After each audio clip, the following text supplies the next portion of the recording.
കാലിക്കറ്റ് യൂണിവേഴ്സിറ്റിയുടെ ബി.കോമിൻ്റെ ഫസ്റ്റ് സെമസ്റ്ററിലെ മേജറായ പ്രിൻസിപ്പിൾസ് മാനേജ്മെൻറ്റ് ആപ്ലിക്കേഷൻസിൻ്റെ ലാസ്റ്റ് മിനിറ്റ് റിവിഷനാണ് നമ്മൾ നോക്കുന്നത്. അപ്പോൾ വെൽക്കം ടു സാബ് സ്റ്റോക്സ്. ഇതിൽ കാണിക്കുന്ന നോട്ട്സ് കമൻറ്റ് ബോക്സിലും ഞാൻ ഇട്ട് വെക്കുക, അതേപോലെ തന്നെ ടെലിഗ്രാമിലും ജോയിൻ ചെയ്യുക. ടെലിഗ്രാമിൻ്റെ ലിങ്ക് ഞാൻ കൊടുത്ത് വെക്കുക. അപ്പോൾ വേഗം നോക്കാം. അപ്പോൾ പെട്ടെന്ന് തന്നെ ഫസ്റ്റ് ക്വസ്റ്റ്യൻ നോക്കാം. വാട്ട് ഈസ് മാനേജ്മെൻറ്റ് എന്നുള്ളത് നിങ്ങൾ എന്തായാലും പഠിച്ച് വെക്കാം. മാനേജ്മെൻറ്റ് എന്നുള്ളൊരു പ്രോസസ്സാണ്. ഞാൻ മുമ്പ് പറഞ്ഞിട്ടുണ്ട് എന്തെന്ന് വെച്ചാൽ ഇതിലെന്ത് വരാം, പ്രോസസ്സ് എന്ന് വരാം. ഒരു ആൻസർ എഴുതുമ്പോൾ ചിലപ്പോൾ അതൊരു പ്രോസസ്സായിരിക്കും, ചിലപ്പോൾ ഒരു സിസ്റ്റം ആയിരിക്കും, ചിലപ്പോൾ ഒരു തിയറി ആയിരിക്കും, ചിലപ്പോൾ ഒരു അപ്രോച്ച് ആയിരിക്കും. അപ്പോൾ ഇതിൽ ഏതാണെന്നുള്ളത് ആപ്റ്റായിട്ടുള്ളത് നിങ്ങൾ അത് പഠിച്ച് വെക്കുക, അത് തന്നെ എഴുതുക. എന്തെന്ന് ഇതൊരു പ്രോസസ്സാണ്, ഒരു പ്രൊസീജിയറാണ്. എന്തിനു വേണ്ടിയിട്ട്? പ്ലാനിങ് ചെയ്യാൻ വേണ്ടിയിട്ട്, ഓർഗനൈസിങ് ചെയ്യാൻ വേണ്ടി, ലീഡ് ചെയ്യാൻ വേണ്ടി, കൺട്രോൾ ചെയ്യാൻ വേണ്ടിയിട്ട്. അതായത് ഒരു കമ്പനിയിൽ എന്തൊക്കെ നടക്കും, പ്ലാനിങ് നടക്കും, എന്തൊക്കെ എങ്ങനെയൊക്കെ നമ്മൾ ചെയ്യണം എന്നുള്ള പ്ലാനിങ് നടക്കും, ഓർഗനൈസിങ് നടക്കും, ഗ്രൂപ്പുകളായിട്ട് തിരിക്കും, ആർക്കൊക്കെ ഏതൊക്കെ വർക്ക് വേണം എന്നുള്ളത് ഗ്രൂപ്പുകളായിട്ട് തിരിക്കും. അതേപോലെ തന്നെ അവിടെ ലീഡർഷിപ്പ് ഉണ്ടാവും, ലീഡ് ചെയ്യും. മാനേജർ താഴത്തുള്ള സബോർഡിനേറ്റ്സിനെ ലീഡ് ചെയ്യും, എങ്ങനെയൊക്കെയാണ് ചെയ്യേണ്ടതെന്ന്. അതേപോലെ തന്നെ എല്ലാം കൺട്രോൾ ചെയ്യും. റിസോഴ്സസിനെന്ന് ഉദ്ദേശിക്കുന്നത് കൺട്രോളിങ് റിസോഴ്സസ് എന്ന് പറഞ്ഞാൽ, റിസോഴ്സ് എന്ന് പറഞ്ഞാൽ എംപ്ലോയീസ് ആവാം, മെറ്റീരിയൽസ് ആവാം, വർക്ക് മെറ്റീരിയൽസ് ആവാം, ഇതൊക്കെ തന്നെയാണ് റിസോഴ്സസ് എന്ന് പറയുന്നത്. അപ്പോൾ ഇതിനെല്ലാം ചെയ്യുന്ന ഒരു പ്രോസസ്സാണ് എന്ത്, മാനേജ്മെൻറ്റ്. എന്തിനു വേണ്ടിയിട്ടാണ് ഇതൊക്കെ ചെയ്യുന്നത്? To achieve goals and objectives. ഈ മാനേജ്മെൻറ്റിൻ്റെ നമ്മുടെ പരീക്ഷയിൽ അധികവും നമുക്ക് എന്ത് ചെയ്യാനുണ്ട്, ഗോൾസും ഒബ്ജക്റ്റീവ്സും അച്ചീവ് ചെയ്യാനെന്നുള്ളൊരു ലൈൻ വരുന്നുണ്ട്. അപ്പോൾ അത് മാക്സിമം നിങ്ങൾ എന്ത് ചെയ്യുക, അത് ആപ്റ്റായിട്ടുള്ള സ്ഥലത്ത് അതും കൂടി എഴുതി വെക്കുക. To achieve goals and objectives എന്നുള്ളത് അധികം ക്വസ്റ്റ്യൻ ആൻസേഴ്സിൽ അത് വരുന്നുണ്ട്. അപ്പോൾ management refers to the process of planning, organizing, leading and controlling resources to achieve specific goals and objectives. ആദ്യം എന്ത് പ്രോസസ്സാണെന്ന് എഴുതുക, പിന്നെ അതേപോലെ തന്നെ എന്തിനെന്ന് ആലോചിക്കുക. എന്താണ് ലൈൻസ് എന്ന് ഓർമ്മ കിട്ടാണ്ട് വരുമ്പോൾ ആദ്യം എന്തിനാണ് ഇത് എന്നുള്ളത് ആലോചിക്കുക. എന്താണെന്നുള്ളത് ആലോചിക്കുക. അപ്പോൾ ഇതാണ് സംഭവം. എന്തിനാണ്? അപ്പോൾ to achieve goals and objectives. അതേപോലെ തന്നെ മാനേജ്മെൻറ്റ് ഒരു കാര്യത്തിനും കൂടി റെസ്പോൺസിബിൾ ആണ്. എന്തിനു വേണ്ടിയിട്ട്? എംപ്ലോയീസിനെ എന്ത് ചെയ്യാൻ, മോട്ടിവേറ്റ് ചെയ്യാൻ, അവരൊന്ന് എന്താ പറയുക, ഉഷാറാക്കാൻ, അതേപോലെ തന്നെ അവരെ സപ്പോർട്ട് ചെയ്യാൻ വേണ്ടിയിട്ടും എന്ത് ചെയ്യണം, മാനേജ്മെൻറ്റ് ശ്രദ്ധിക്കണം. അവരതിനും റെസ്പോൺസിബിൾ ആവണം. എന്തിനു വേണ്ടിയിട്ട്? അവരെ നിന്നും ബെസ്റ്റ് പെർഫോമൻസ് അച്ചീവ് ചെയ്യാൻ വേണ്ടിയിട്ട്. ആരിൽ നിന്നും? എംപ്ലോയീസിൽ നിന്നും. അപ്പോൾ ഷോർട്ടായിട്ട് വേഗം പറഞ്ഞുതരാം. Management refers to the process of planning, organizing, leading and controlling resources to achieve specific goals and objectives. Management is responsible for creating an environment that motivates and supports employees to achieve their best performance. ഇനി അടുത്തതാണ് what is the functions of management. എന്താണ് മാനേജ്മെൻറ്റിൻ്റെ functions? നിങ്ങൾ നേരത്തെ പഠിച്ചത് തന്നെ same സംഭവം തന്നെ. എന്ത്? Planning, organizing, staffing, directing. അപ്പോൾ ഫസ്റ്റത്തത് എന്താണ്? പ്ലാനിങ് എന്താണ്? എന്താ ചെയ്യേണ്ടത്? ഡിസൈഡ് ചെയ്യുക. What to do, how to do, എങ്ങനെ ചെയ്യണം. അതുപോലെ തന്നെ ഗോൾസൊക്കെ സെറ്റ് ചെയ്ത് വെക്കുക, എങ്ങനെയാണ് ചെയ്യേണ്ടതെന്നുള്ളത്. പ്ലാൻ ഉണ്ടാക്കി വെക്കുകയാണെന്ത്? Planning. Deciding what to do and how to do it, setting goals and making plans. ഇപ്പോൾ ഒരു എക്സാമ്പിൾ പറഞ്ഞു കഴിഞ്ഞാൽ, ഒരു മാനേജർ എന്ത് ചെയ്യണ്, സെയിൽസിൻ്റെ ടാർഗറ്റ് മീറ്റ് ചെയ്യാൻ വേണ്ടിയിട്ട് അയാൾ എന്ത് ചെയ്യണ്, പ്ലാൻ ക്രിയേറ്റ് ചെയ്ത് വെക്കണം. എനിക്ക് ഈ മാസം ഇത്ര സെയിൽസ് പിടിക്കണം, ആളുകളിൽ നിന്ന് സെയിൽസ് പിടിക്കണം. അതിനാണ് പ്ലാനിങ് എന്ന് പറയുന്നത്. ഇനി നെക്സ്റ്റ് ആണ് ഓർഗനൈസിങ്. എന്താണ് ഓർഗനൈസിങ്? Arranging resources. എന്താണ് ഈ റിസോഴ്സ് എന്ന് പറയുന്നത്? അത് അവിടെ നിൽക്കുന്ന പണിക്കാരാവാം, മെറ്റീരിയൽസ് ആവാം, എക്യുപ്മെൻറ്റ്സ് ആവാം, മെഷീനറീസ് ആവാം. ഇതിനാണ് റിസോഴ്സസ് എന്ന് പറയുന്നത്. അതിനൊക്കെ അറേഞ്ച് ചെയ്ത് വെക്കണതിന് എന്തെന്ന് പറയുന്നത്? ഓർഗനൈസിങ്. ഇതൊക്കെ എന്തിനു വേണ്ടിയിട്ടാണ്? അച്ചീവിങ് ഗോൾസ് ആൻഡ് ഒബ്ജക്റ്റീവ്സ് നിങ്ങൾ നിർബന്ധമായിട്ട് എല്ലാത്തിലും എഴുതി വെക്കണം. അപ്പോൾ സെക്കൻഡ് വൺ ആണ് ഓർഗനൈസിങ്. ഇപ്പോൾ എക്സാമ്പിൾ പറഞ്ഞു കഴിഞ്ഞാൽ, മാനേജർ എന്ത് ചെയ്യും, ടാസ്ക്, അതേപോലെ തന്നെ ടീമിൻ്റെ ഒരു സ്ട്രക്ചർ എല്ലാം എന്ത് ചെയ്യും, ഓർഗനൈസ് ചെയ്ത് വെക്കും. ഇനി അടുത്തതാണ് സ്റ്റാഫിങ്. എന്താണ് സ്റ്റാഫിങ്? അതായത് നമ്മൾ ജോലിക്ക് ആൾക്കാരെ എടുക്കണേന് റിക്രൂട്ട് ചെയ്യാന്ന് പറയും. റിക്രൂട്ട് ചെയ്യാന്ന് പറഞ്ഞാൽ എന്താ? ആദ്യം പരസ്യങ്ങളൊക്കെ കൊടുത്തിട്ട് ആളുകളെ ആപ്ലിക്കേഷൻ ഇൻവൈറ്റ് ചെയ്യും, ഇൻ്റർവ്യൂവിനൊക്കെ വേണ്ടിയിട്ട്. അത് കഴിഞ്ഞിട്ട് അവരെന്ത് ചെയ്യും, ജോലിക്ക് എടുക്കും. അത് കഴിഞ്ഞിട്ട് അവർക്ക് ട്രെയിനിങ് കൊടുക്കും. അതേപോലെ തന്നെ അവരെ ജോലിയിൽ നിലനിർത്തും. ഈ റീട്രെയിനിങ് എന്ന് പറഞ്ഞാൽ എപ്പോഴും അവരെ ജോലിയിൽ നിലനിർത്തി നിൽക്കും. അവരെ സന്തോഷിപ്പിച്ചിട്ടും അവർക്ക് ജോബ് സാറ്റിസ്ഫാക്ഷനൊക്കെ കൊടുത്തിട്ട് അവരെ നിലനിർത്തും. ഇത്തരത്തിലുള്ളൊരു പ്രൊസീജിയറാണ് സ്റ്റാഫിംഗ് എന്ന് പറയുന്നത്. Recruiting, training, retraining the right people for the job. അതായത് സ്കില്ലുള്ള ആൾക്കാരായിരിക്കണം. വെറുതെ അതിൽ കൂടി നടന്നു പോകുന്ന ആൾക്കാരെ പിടിച്ച് ജോലിക്ക് ഇരുത്തിയിട്ട് കാര്യമില്ല. റൈറ്റ് പീപ്പിൾ ആയിരിക്കണം ഫോർ ദി ജോബ്. അപ്പോൾ അതാണ് staffing. Staffing is recruiting, training and retaining the right people for the job. ഇത്രയും സിമ്പിളായിട്ടുള്ള ആൻസേഴ്സ് കൊടുത്തെന്ന് വെച്ചാൽ നിങ്ങൾക്ക് ലാസ്റ്റ് മിനിറ്റിൽ ഇനി ഒന്നും എഴുതാൻ കിട്ടില്ലെങ്കിൽ ഇതെങ്കിലും എഴുതി വെക്കാൻ വേണ്ടിയിട്ടാണ്. ശരിക്കും പറഞ്ഞാൽ നിങ്ങൾ 6 മാർക്കൊക്കെ വരുമ്പോൾ കുറച്ച് ഡീറ്റെയിൽ ആയിട്ട് എഴുതണം. പക്ഷേ ഒരു രക്ഷയില്ലാത്തവർക്കാണ് ഇത് നമ്മൾ അയച്ചു തരുന്നത്. അപ്പോൾ ഇതെങ്കിലും പഠിച്ചിട്ട് എന്ത് ചെയ്യുക, എഴുതുക. ഇനി അടുത്തതാണ് ഡയറക്റ്റിംഗ് അഥവാ ലീഡിങ്. എന്താണ്? ഗൈഡ് ചെയ്യുക, ആളുകൾ ഗൈഡ് ചെയ്യുക, മോട്ടിവേറ്റ് ചെയ്യുക. നമ്മൾ പറയില്ലേ ലീഡർഷിപ്പ് പോലെ ആൾക്കാരൊക്കെ എന്ത് ചെയ്യുക, നേർവഴിക്ക് ലീഡ് ചെയ്യുക, ഡയറക്റ്റ് ചെയ്യുക എന്നുള്ളതാണ് guiding and motivating people to achieve goals. Achieve goals പിന്നെ എല്ലാത്തിലും ഉണ്ടല്ലോ, എല്ലാം ഗോൾസ് നേടിയെടുക്കാൻ വേണ്ടിയിട്ടാണ്, ലക്ഷ്യങ്ങൾ നേടിയെടുക്കാൻ വേണ്ടിയിട്ടാണ്. അതാണ് ഡയറക്റ്റിംഗ് ലീഡിങ്. അതിൻ്റെ എക്സാമ്പിളാണ് എന്ത്? A manager motivates employees, provides feedbacks and help them to grow. അതായത് അവരിൽ നിന്നും ഫീഡ്ബാക്ക് എന്താണ്, എങ്ങനെയൊക്കെയാണ് നമുക്ക് എന്തൊക്കെ മാറ്റങ്ങൾ വരണം എന്നുള്ളത് എന്ത് ചെയ്യും, അവർക്ക് ഫീഡ്ബാക്ക് കൊടുക്കും, നിങ്ങൾ ഇങ്ങനെയൊക്കെ ചെയ്യിട്ടാന്നുള്ളത്. അതുപോലെ എന്നിട്ട് അവരെ ഗൈഡ് ചെയ്യും. അതാണ് എക്സാമ്പിൾ ഫോർ ഡയറക്റ്റിംഗ് ലീഡിങ്. ഇനി അടുത്തത് വരുന്നതാണ് കൺട്രോളിങ്. എന്താണ് കൺട്രോളിങ്? അതായത് ഒരു ജോലി നടന്നുകൊണ്ടിരിക്കുമ്പോൾ മാനേജർ വന്നിട്ട് ഒന്ന് മോണിറ്റർ ചെയ്യുക, ഇയാൾ എന്തൊക്കെ ചെയ്യണത്, ഏതൊക്കെയാണ് ചെയ്യണത്, തെറ്റ് വല്ലതും ചെയ്യണമെങ്കിൽ അത് കൺട്രോൾ ചെയ്യുക. അതേപോലെ തന്നെ നമ്മുടെ ഈ പ്ലാൻ വേണ്ട, ആ പ്ലാൻ വേണം, നമുക്ക് അത് കമ്പയർ ചെയ്യുക. അതേപോലെ തന്നെ അഡ്ജസ്റ്റ്മെൻറ്റിനൊക്കെ റെഡി ആവുക. അതാണ് കൺട്രോളിങ്. മോണിറ്ററിങ് പ്രോഗ്രസ്, അതേപോലെ തന്നെ comparing it to plans and making adjustments. ഇതെല്ലാം കൂടി വരുമ്പോഴാണ് കൺട്രോളിങ് വരുന്നത്. അതിൻ്റെ എക്സാമ്പിൾ വരുന്നതാണ് a manager tracks sales, identifies issues, adjust the plan to meet targets. ഒരു പ്രശ്നം വരുമ്പോൾ അതിലെന്ത് ചെയ്യും, അല്ലെങ്കിൽ ഒരു പ്രശ്നം കണ്ടുപിടിക്കും, ആ ഇഷ്യൂസ് അതിലെന്തെങ്കിലും കണ്ടുപിടിക്കും. അതിനാണ് കൺട്രോളിങ് എന്ന് പറയുന്നത്. അല്ലെങ്കിൽ മാനേജർ എന്ത് ചെയ്യും, ഈ മാസം എത്ര നമുക്ക് സെയിൽസ് ഉണ്ടായി, വിൽപ്പന കച്ചവടം ഉണ്ടായി എന്നൊക്കെ ഒന്ന് ട്രാക്ക് ചെയ്യും, അത് കണ്ടുപിടിക്കും. അപ്പോൾ അതിനൊക്കെയാണ് പറയുന്നത് എന്താണ്, കൺട്രോളിങ്.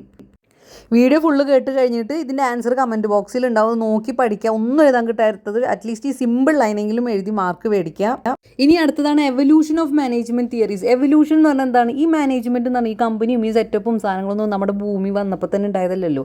കാട്ടിൽ ജീവിച്ചിരുന്ന മനുഷ്യന്മാരല്ലേ, പെട്ടെന്നല്ലേ ഇതിൽക്കൊക്കെ വന്നത്. അപ്പോൾ എങ്ങനെയൊക്കെയാണ് ഇതിൽക്ക് നമ്മുടെ ഇപ്പോൾ ഭയങ്കര എയും കാര്യങ്ങളൊക്കെ ആയില്ല, അതിൽക്ക് എങ്ങനെയാണ് എത്തിയെന്നുള്ളതാണ് ഈ കാണിക്കുന്നത്, പറയണത് എന്തെന്ന്. എവല്യൂഷൻ ഓഫ് മാനേജ്മെൻറ്റ് ഹിസ്റ്ററി, ഇതിൻ്റെ ഉത്ഭവം എങ്ങനെയാണ്. അതായത് ഫസ്റ്റ് വന്നത് ക്ലാസിക്കൽ തിയറിയാണ്. അതായത് പണ്ട് ആർക്കൊന്നും അറിയില്ല കമ്പനി എന്ത്, മാനേജ്മെൻറ്റ് എന്ത്, ആർക്കെന്ത്. അപ്പോൾ അതിലാണ് ഫസ്റ്റ് വന്നത് ക്ലാസിക്കൽ തിയറി. ആ കൊല്ലങ്ങളൊന്നും പഠിക്കണമെന്നില്ല, പക്ഷേ ആ സമയത്ത് ഹെൻറി ഫോർഡാണ് ഈ ക്ലാസിക്കൽ തിയറി കണ്ടുപിടിച്ചത്. അയാൾ എന്തിലാണ് ഫോക്കസ് ചെയ്തിരുന്നത്? Efficiency, productivity and structure. അതായത് ഒരു കമ്പനി നടക്കുമ്പോൾ അവിടെ എന്തുണ്ടാവണം, എഫിഷ്യൻസി ആയിരിക്കണം, അതേപോലെ തന്നെ അവിടെ പ്രൊഡക്റ്റീവായിട്ട്, വളരെ പ്രൊഡക്റ്റീവായിട്ട് കാര്യങ്ങൾ നടക്കണം. അതേപോലെ തന്നെ സ്ട്രക്ചർ. ഇതൊക്കെയാണ് ഹെൻറി ഫോർഡ് നോക്കിയത്, ക്ലാസിക്കൽ തിയറി. അതേപോലെ തന്നെ നിയോ ക്ലാസിക്കൽ തിയറിയാണ് നെക്സ്റ്റ് വന്നത്. അത് മനുഷ്യൻ്റെ ഹ്യൂമൻ ബിഹേവിയറിനെ നോക്കിയിരുന്നു.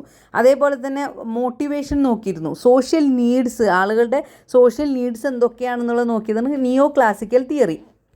ആരായിരുന്നു നിയോ ക്ലാസിക്കൽ തിയറിയുടെ ആൾ? എൽട്ടൺ മയോ.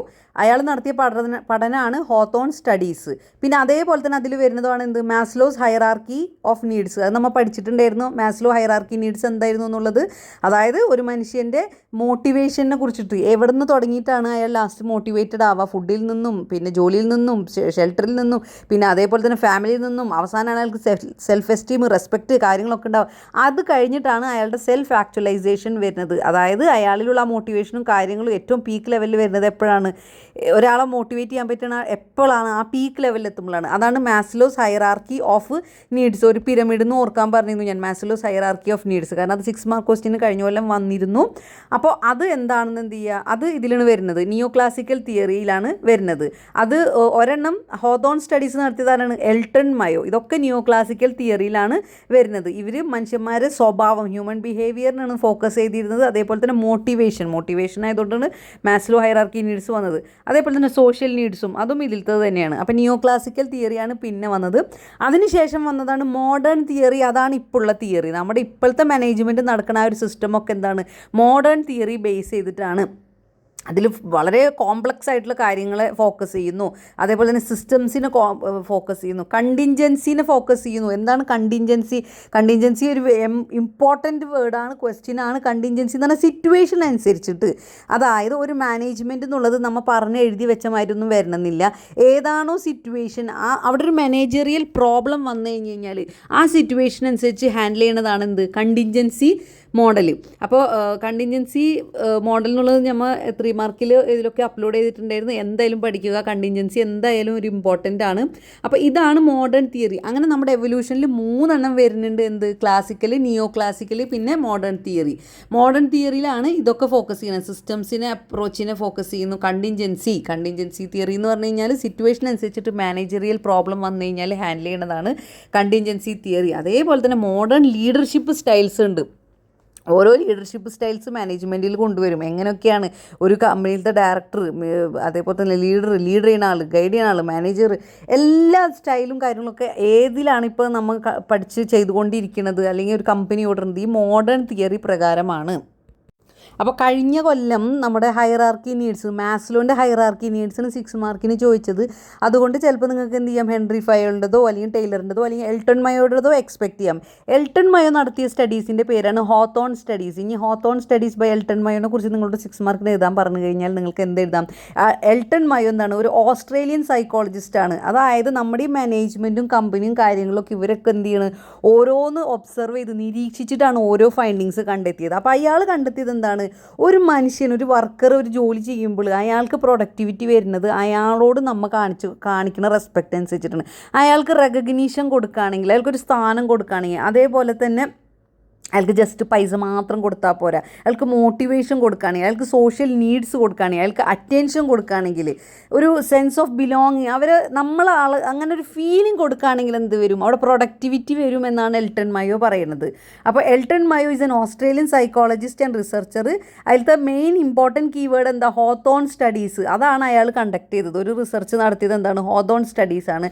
അതിലെന്താണ് അയാൾ മയോൻ്റെ വർക്ക് ഈ സ്റ്റഡീസിൽ പറയുന്നത് എന്ന് വെച്ചാൽ സോഷ്യൽ ഫാക്ടേഴ്സ്, അതായത് ടീം വർക്ക്, അങ്ങോട്ടും ഇങ്ങോട്ടുള്ള സംസാരം, കമ്മ്യൂണിക്കേഷൻ, അതേപോലെ തന്നെ സൂപ്പർവിഷൻ, ഇതൊക്കെ നല്ലോണം പ്രൊഡക്ടിവിറ്റിനെ ബാധിക്കും. ഈ പ്രൊഡക്ടിവിറ്റി എന്ന് പറഞ്ഞാൽ അവിടെ ഉൽപ്പാദനം നടക്കാൻ തന്നെ അവർ കൃത്യമായിട്ട് ജോലി ചെയ്യുക, വെറുതെ ഇങ്ങനെ എന്തെങ്കിലും കാണിച്ച് ജോലി ചെയ്ത് എന്തെങ്കിലും ആക്കല്ല, ഒരു സാധനം പ്രൊഡക്ഷൻ ചെയ്യുമ്പോൾ നല്ല വൃത്തിക്കും വെടുപ്പിനൊക്കെ. അപ്പോൾ അതിനൊക്കെ എന്ത് ചെയ്യുന്നുണ്ട്, ഈ വക ഫാക്ടേഴ്സ് ബാധിക്കുന്നുണ്ട് എന്നാണ് ആര് പറയണത്, എൽട്ടൺ മയോ. അപ്പോൾ ഹോത്തോൺ സ്റ്റഡീസ് വന്ന് കഴിഞ്ഞ് കഴിഞ്ഞാൽ നിങ്ങൾ നിർബന്ധമായിട്ടും ഈ പോയിൻറ്റ്സൊക്കെ എഴുതുക.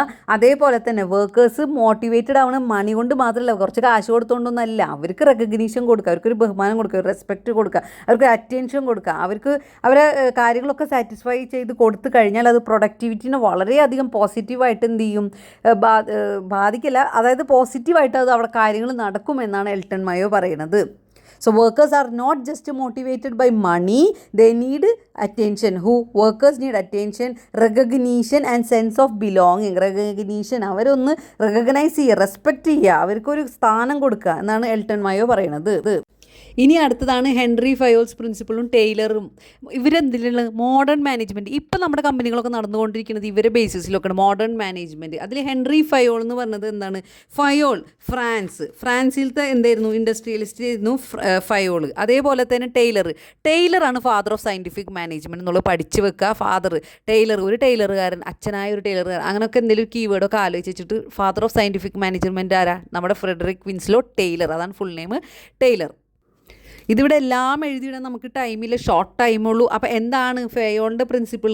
ഫയോളാണ് ഫസ്റ്റ് കേട്ടോ, 1841 ഫയോളുള്ളത്. അപ്പോൾ ഫയോളാണ് ഫസ്റ്റ് വന്നത്. ഫയോളിൻ്റെ പ്രിൻസിപ്പിൾ എന്താണ്, ഡിവിഷൻ ഓഫ് വർക്കുകൾ എന്ത് ചെയ്യണം, വിഭജിച്ച് കൊടുക്കണം, എല്ലാവർക്കും ജോലി ഒന്ന് ഡിവൈഡ് ചെയ്ത് കൊടുക്കണം എന്നുള്ളതാണ് ഫസ്റ്റത്തെ പ്രിൻസിപ്പിൾ. പിന്നെ വരുന്നത് എന്താ, അതോറിറ്റി ആൻഡ് റെസ്പോൺസിബിലിറ്റി. അതായത് അവിടെ എന്തുണ്ടാവും, ഒരു സുപ്പീരിയർ ഉണ്ടാവും, മേലുള്ളൊരു അധികാരി ഉണ്ടാവും, അയാളാണ് ഓർഡർ കൊടുക്കുക, ആർക്ക്, സബോർഡിനേറ്റ്സ്, താഴെയുള്ള കീഴുദ്യോഗസ്ഥർക്ക്, എന്നിട്ട് ഡിസിഷൻ എടുക്കുക.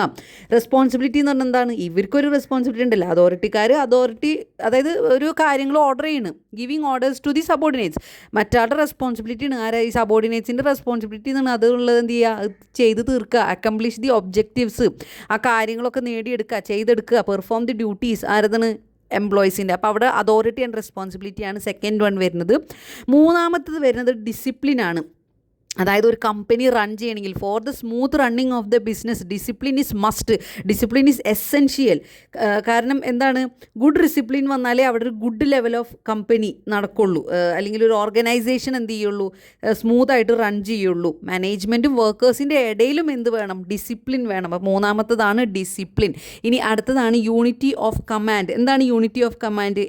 According to this principle an employee should receive orders from one superior only. Unity of command എന്ന് പറഞ്ഞാൽ ഒരു കമാൻഡ് ആയിരിക്കണം എവിടെ നിന്ന് കിട്ടേണ്ടത്, ഒരു മേലുദ്യോഗസ്ഥനിൽ നിന്നായിരിക്കണം താഴെയുള്ളവർക്ക് കിട്ടേണ്ടത്. അല്ലാണ്ട് പല മേലുദ്യോഗസ്ഥന്മാർക്ക് ഇങ്ങനെ കൊടുത്തുകൊണ്ടിരുന്ന കഴിഞ്ഞാൽ ആൾക്ക് ഭ്രാന്ത് പിടിക്കും. അപ്പോൾ യൂണിറ്റി ഓഫ് കമാൻഡ് എന്ന് പറഞ്ഞു കഴിഞ്ഞാൽ the employee should receive orders from only one superior, അതാണ് യൂണിറ്റി ഓഫ് കമാൻഡ്. ഇനി അടുത്തത് യൂണിറ്റി ഓഫ് ഡയറക്ഷൻ എന്താണ്? അതായത് ഒരു ഹെഡ് വേണം, ഒരു പ്ലാൻ വേണം. അതായത് ഒരു പ്ലാനും കാര്യങ്ങളൊക്കെ നടത്തിയിട്ട് എല്ലാവരും ഒരുമിച്ച് നിന്നിട്ട് എന്ത് ചെയ്യണം, ആ സെയിം ലക്ഷ്യങ്ങൾ നടത്തണം എന്നുള്ളതാണ് യൂണിറ്റി ഓഫ് ഡയറക്ഷൻ. അതായത് ഒരാൾ അവിടെ നിന്ന് ഇങ്ങോട്ട് തുടങ്ങുക, പിന്നെ ഇവിടുന്ന് അപ്പുറത്തേക്ക് വേറെ, അങ്ങനെയില്ല. ഒരു പാറ്റേണിൽ ഫോളോ ചെയ്ത് ഒരു പ്ലാൻ പ്രകാരം എന്ത് ചെയ്യണം, ഒരേ ഡയറക്ഷനിലായിരിക്കണം കാര്യങ്ങൾ മുന്നോട്ട് നീങ്ങേണ്ടത്.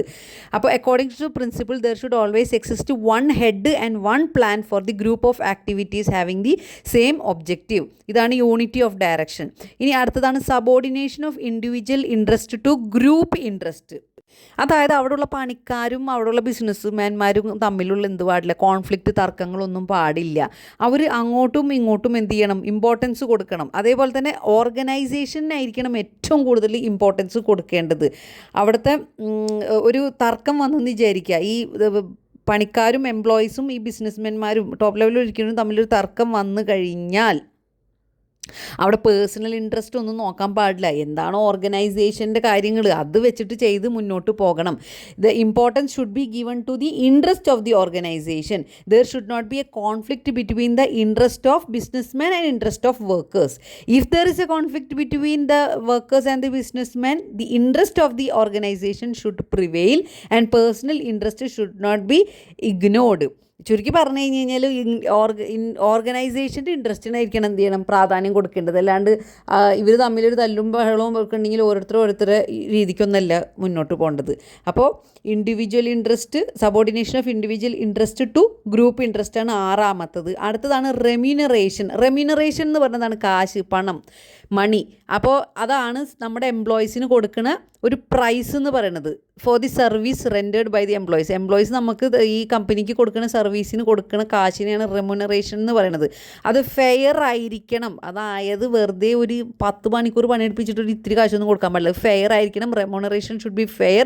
It should satisfy the employees. അതായത് എംപ്ലോയിക്ക് വീടുണ്ടാവും, അയാൾക്ക് ഭക്ഷണം കഴിക്കണം, കാര്യങ്ങളുണ്ടാവും, അതിനൊക്കെ എത്തണ്ടേ. 10 മണിക്കൂർ ജോലി എടുത്തിട്ട് ഒരു 5 രൂപ കൊടുത്തു കഴിഞ്ഞിട്ടുണ്ടെങ്കിൽ കാര്യമുണ്ട്. അപ്പോൾ it should satisfy the needs of the employees. Remuneration is a price for the service rendered by employees. It should be fair and it should satisfy the employees. ഇനി അടുത്തതാണ് സെൻട്രലൈസേഷൻ ആൻഡ് ഡീസെൻട്രലൈസേഷൻ. അതായത് centralisation എന്ന് പറഞ്ഞാൽ ഒരു കമ്പനിയിൽ centralisation ആണെന്ന് പറഞ്ഞു കഴിഞ്ഞാൽ അവിടെ എന്താണ്, തീരുമാനങ്ങളൊക്കെ ഡിസിഷനൊക്കെ എടുക്കുന്നതിൻ്റെ പവർ ആർക്കാണ്, ടോപ്പ് ലെവലിലുള്ള ആൾക്കായിരിക്കും, സിഇഒനോ അല്ലെങ്കിൽ അതിൻ്റെ ടോപ്പ് ലെവലിൽ ഇരിക്കുന്ന മാനേജ്മെൻറ്റിനായിരിക്കും. അതിനാണ് പറയുക സെൻട്രലൈസേഷൻ. നേരെ മറിച്ച് ഡീസെൻട്രലൈസേഷൻ എന്ന് പറഞ്ഞാൽ എന്താണ്, ലോവർ ലെവലിലുള്ള ആളുകൾക്കും എന്ത് ചെയ്യാം, തീരുമാനമെടുക്കാം, അല്ലാണ്ട് ഇവർക്ക് മാത്രമല്ല. സെൻട്രലൈസ് എന്ന് പറഞ്ഞാൽ മൊത്തത്തിൽ ഒന്നാക്കുക, എല്ലാത്തിനും ടോപ്പ് ലെവലിലുള്ള ഒരാളാണ് തീരുമാനമെടുക്കുക, ഒരാൾ. ഡീസെൻട്രലൈസേഷൻ എന്ന് പറഞ്ഞാൽ മറ്റാൾക്കും തീരുമാനമെടുക്കാം, ഇയാൾക്കും തീരുമാനമെടുക്കാം. അതായത് സെൻട്രലൈസേഷൻ അല്ലാണ്ട് നടക്കുന്നതാണ് എന്ത്, ഡീസെൻട്രലൈസേഷൻ. ഈ ഡീസെൻട്രലൈസേഷൻ എവിടേക്കാണ് കൂടുതൽ സൂറ്റബിൾ, എവിടേക്കാണ് ഏറ്റവും യോജിച്ചിരിക്കുന്നത്, വലിയ കമ്പനികൾ ഉണ്ടാവില്ല, ലാർജ് ഓർഗനൈസേഷൻ, അവിടെ ലാർജ് നമ്പർ ഓഫ് മാനേജേഴ്സ് ഉണ്ടാവും, ആൾക്കാരുണ്ടാവും. അപ്പോൾ അവിടെ ഒരു കൊമ്പത്തൊരാൾ കൂത്തിരുന്നിട്ട് ഞാൻ തന്നെ എല്ലാം നോക്കാമെന്ന് പറഞ്ഞാൽ നടക്കുന്നില്ല. അവിടെ ഡീസെൻട്രലൈസേഷൻ തന്നെ നടക്കും. ഓരോരുത്തർക്കും ഓരോ പവർ കൊടുക്കും. ഇപ്പോൾ ലുലു ഒക്കെ വലിയൊരു കമ്പനി, എന്താ പറയുക, ചിലപ്പോൾ ഡീസെൻട്രലൈസേഷൻ ആയിരിക്കും. എനിക്ക് യഥാർത്ഥത്തിലുള്ള അറിയില്ല. പക്ഷേ അവർ ഓരോ ഡിപ്പാർട്ട്മെൻറ്റ് സൂപ്പർവൈസറിന് ഇന്ന ഇത് കൊടുക്കും, തീരുമാനം എടുക്കുക, നിങ്ങൾ ചെയ്തോ, അല്ലാണ്ട് മേലിരിക്കുന്ന ഒരാളല്ല അത് തീരുമാനം എടുക്കുക. അപ്പോൾ ഇതാണ് centralization and decentralization. If all the decision making powers are within the top level management it is called centralization. And if decentralization is highly suitable for large organization having large number of managerial personnel at different levels. The decisions are taken by also the lower level management in decentralization. ഇനി അടുത്തതാണ് scalar chain. Scalar chain എന്ന് പറഞ്ഞാൽ എന്താണ്, ഒരു chain പോലെ തന്നെ, pyramid പോലെ തന്നെ. അതായത് ഒരു ചെയിനാണ്, എവിടെ നിന്ന് മുതൽ, സുപ്പീരിയേഴ്സ് മുതൽ അൾട്ടിമേറ്റ് അതോറിറ്റി മുതൽ ലോവസ്റ്റ് റാങ്ക് വരെയുള്ളത് തമ്മിലുള്ളൊരു ചെയിനാണ് എന്ത്, സ്കാലാർ ചെയിൻ എന്ന് പറഞ്ഞത്. അതായത് ഒരു കമ്മ്യൂണിക്കേഷൻ പർപ്പസിന് വേണ്ടിയിട്ടുള്ളൊരു ചെയിനാണ് എന്ത്, സ്കാലാർ ചെയിൻ. അതായത് സുപ്പീരിയർ ആദ്യം മേലെ നിന്നൊരാൾ പറയുന്നു, പിന്നെ അടുത്തത് അടിയിലത്തെ ആൾ കേൾക്കുന്നു, പിന്നെ അത് അയാൾ താഴത്തുള്ള ആൾ സബോർഡിനേറ്റിനെ അറിയിക്കുന്നു. അങ്ങനെ ഒരു കമ്മ്യൂണിക്കേഷന് പ്രോസസ്സിന് പർപ്പസിന് വേണ്ടി വരുന്നൊരു സംഭവമാണ് scalar chain. Scalar chain is a chain of superiors ranging from the ultimate authority to the lowest rank. Scalar chain എന്ന് പറഞ്ഞാൽ നിങ്ങൾ അപ്പോൾ ഒരു ട്രയാങ്കിൾ ആലോചിക്കാം, മേലെ നിന്നിട്ട് ടോപ്പ് ലെവലിൽ നിന്ന് താഴത്തേക്ക്. ഓക്കെ, ട്രയാങ്കിൾ എന്ന് പറയുമ്പോൾ മറ്റേ ഹയറാർക്കി നീഡ്സിൽ താഴത്തുനിന്ന് സ്റ്റാർട്ട് ചെയ്യുന്നത് നമ്മട്ടെ. അപ്പോൾ ഇവിടെ ട്രയാങ്കിൾ നിങ്ങൾ ചിന്തിക്കുന്നതിൽ ഒരു ചങ്ങല മേലെ ആലോചിച്ചാൽ മതി, മേലെ നിന്ന് ഇങ്ങനെ താഴോട്ട്. ഓക്കെ, ഇതിൽ നിന്നായിരിക്കണം, ഈ ചെയിൻ ത്രൂ ആയിരിക്കണം എന്ത് വേണ്ടത്, അതോറിറ്റിയും റെസ്പോൺസിബിലിറ്റിയും ഒക്കെ ഫ്ലോ ചെയ്യേണ്ടത്. അതായത് ഹയസ്റ്റ് എക്സിക്യൂട്ടീവിൽ നിന്ന് ലോവസ്റ്റ് എക്സിക്യൂട്ടീവിലായിരിക്കണം സ്കാലാർ ചെയിൻ വഴി കമ്മ്യൂണിക്കേഷൻ പ്രോസസ്സ് എന്ത് ചെയ്യേണ്ടത്, കമ്മ്യൂണിക്കേഷൻ പാത്ത്, സംസാരം, ചർച്ച, കാര്യങ്ങളൊക്കെ എവിടെ നിന്നായിരിക്കണം, മേലിൽ നിന്നും താഴത്തേക്കായിരിക്കണം. അല്ലാണ്ട് താഴെയുള്ളവർ പറയണത് ഇങ്ങനെ ഭയങ്കരമായിട്ട് മേലുള്ളവർ കേട്ടിട്ട് ചെയ്ത് നിൽക്കില്ലല്ലോ. ചില കേസസ് ഉണ്ട്, പക്ഷേ മെയിൻ കാര്യങ്ങളൊക്കെ എങ്ങനെയായിരിക്കും, സ്കാലാർ ചെയിൻ വഴിയായിരിക്കും. മേലുള്ള from top level management to the bottom level management ആണ് സ്കാലാർ ചെയിൻ വരുന്നത്. ഇനി അടുത്തതാണ് ഓർഡർ. എന്താണ് ഓർഡർ? അതായത് ഒരു ഓർഗനൈസേഷൻ, ഒരു കമ്പനി നടക്കണമെങ്കിൽ അവിടെ എന്താ വേണം, ഓർഡർ വേണം. ഈ ഓർഡർ വേണം എന്ന് പറഞ്ഞു കഴിഞ്ഞാൽ അറേഞ്ച്മെൻറ്റ് ഓഫ് തിങ്സും ഓർഡറാണ്.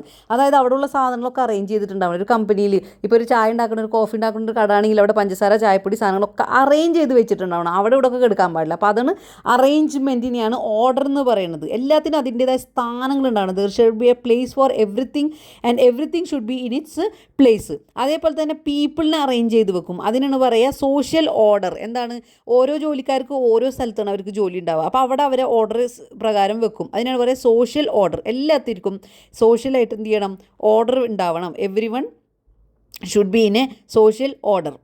അതേപോലെ തന്നെ അതാണ് അപ്പോൾ ഓർഡർ വരുന്നത്.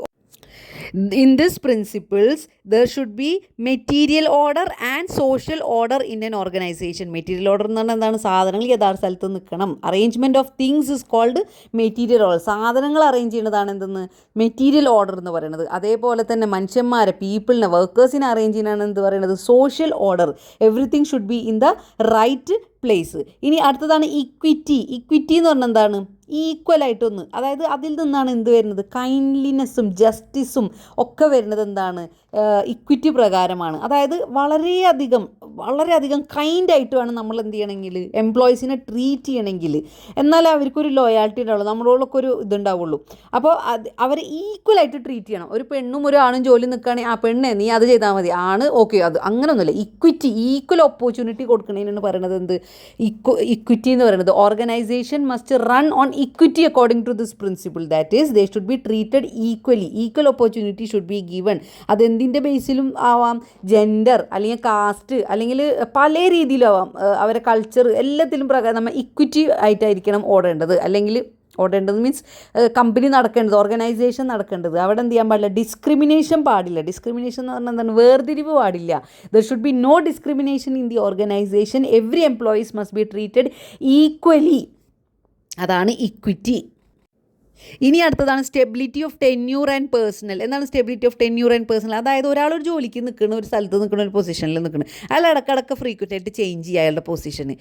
പാടുണ്ടോ? ഇല്ല. അപ്പോൾ എന്താവും, അയാൾ ഇവിടുന്ന് ജോലി മാറി അടുത്ത പൊസിഷനിൽ എത്തുമ്പോൾ അയാൾക്ക് ഒന്നും ഒരു വെളിപാടുണ്ടാവില്ല. അപ്പോൾ അത് ചെയ്യാൻ പാടില്ല എന്നാണ് പറയുന്നത്. സ്റ്റെബിലിറ്റി ഉണ്ടാവണം, സ്റ്റേബിൾ ആയിരിക്കണം, എപ്പോഴും ഒരേപോലെ ഉണ്ടാവണം. അവിടെ ഫ്രീക്വൻറ്റ് ചേഞ്ചസ് പാടില്ല ഈ ജോലിക്കാരെ, എംപ്ലോയീസിൻ്റെ പൊസിഷനിൽ. അതാണ് ഇത് പറയുന്നത്. അതായത് അവിടെ എന്ത് സംഭവിക്കും, ടൈം വേസ്റ്റ് വരും. കാരണം ഇയാൾ ഇവിടുന്ന് മാറിപ്പോയി അവിടെ എത്തിയിട്ട് പിന്നെ അടുത്ത ജോലി മീൻസ് ആ പൊസിഷനിൽ സെയിം കമ്പനിയിലായിരിക്കാം, പക്ഷേ ഈ ഡിപ്പാർട്ട്മെൻറ്റിൽ മാറി ആ ഡിപ്പാർട്ട്മെൻറ്റിലാക്കി കഴിഞ്ഞാൽ അയാൾ അവിടെ ഒന്ന് എത്തുമ്പോഴൊക്കെ വരുമ്പോഴത്തേനും സമയം ഇതാവുമല്ലോ. അപ്പോൾ അതിനാണ് പറയുക stability of tenure and personnel. Stable ആയിരിക്കണം. ഓക്കെ, അപ്പോൾ stability of tenure is highly essential to get maximum contribution from workers. Frequent changes in the positions held by the employees will deteriorate their standard of performance. അവരുടെ standard of പെർഫോമൻസിനെ അത് ബാധിക്കും. അവരെപ്പോഴും സ്റ്റേബിളായിട്ട് വെക്കണം. It will take time for them to learn the new job. അപ്പോൾ അതാണ് stability of tenure and personnel. ഇത് 12ാമത്തതാണ്. ഇനി അടുത്തതാണ് initiative.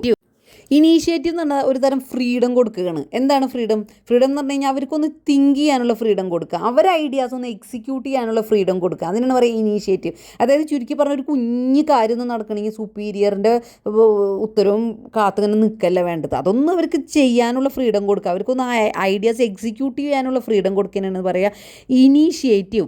Initiative means to do something without waiting from the orders from the superiors. The employees should be given adequate freedom to think and execute their ideas. It is the responsibility of the superiors to create an atmosphere which will be very happy for the employees to do everything to implement the plans and execute the plans. ഇതാണ് initiative. ഇനി അടുത്തതാണ് esprit de corps. എന്താണ് esprit de corps? അതായത് union is strength, ഐക്യമത്യം മഹാബലം. അതാണ് esprit de corps, ഐക്യമത്യം മഹാബലം, യൂണിയൻ ഈസ് സ്ട്രെങ്ത്.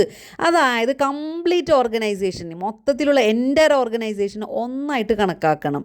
അത് അവിടെ ഡിസ്ക്രിമിനേഷനോ ഡിസിൻറ്റഗ്രേഷനോ ഒന്നും പാടില്ല. എല്ലാം ടീം സ്പിരിറ്റ്, എസ്പിരിറ്റ് എന്ന് പറഞ്ഞാൽ സ്പിരിറ്റ്, ടീമിൻ്റെ സ്പിരിറ്റ്, അതാണ് ഉദ്ദേശിക്കുന്നത് esprit.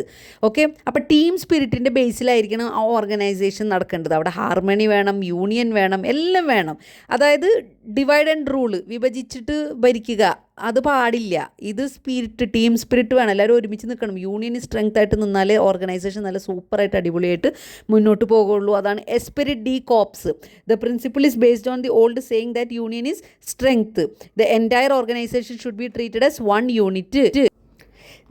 The success and efficiency of an organization depends on team spirit. അവിടെ ടീം സ്പിരിറ്റ് ഉണ്ടാവണം. there should be no divide and rule.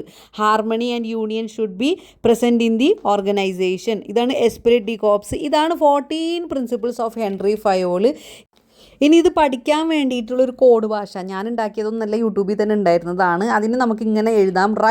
Russia used code. Russia വരുന്നത് R for remuneration, U for unity of command, S for scalar chain, S for പിന്നെ stability of tenure, I for എന്താണ് initiative, പിന്നെ A for authority and responsibility, U for unity of command, പിന്നെ S വരുന്നുണ്ട് stability of tenure നമ്മൾ പറഞ്ഞു കഴിഞ്ഞു, scalar ചെയിന്. പിന്നെ അതേപോലെ തന്നെ വരുന്നത് എന്താണ് equity, D for division of work, C for centralization, O for order, D for discipline, E for esprit de corps. ഇങ്ങനെ ഈ റഷ്യ യൂസ്ഡ് കോഡ് എന്നുള്ളത് വെച്ചിട്ട് എന്ത് ചെയ്യുക, ഈ 14 പ്രിൻസിപ്പിൾസ് നിങ്ങൾ എഴുതുക.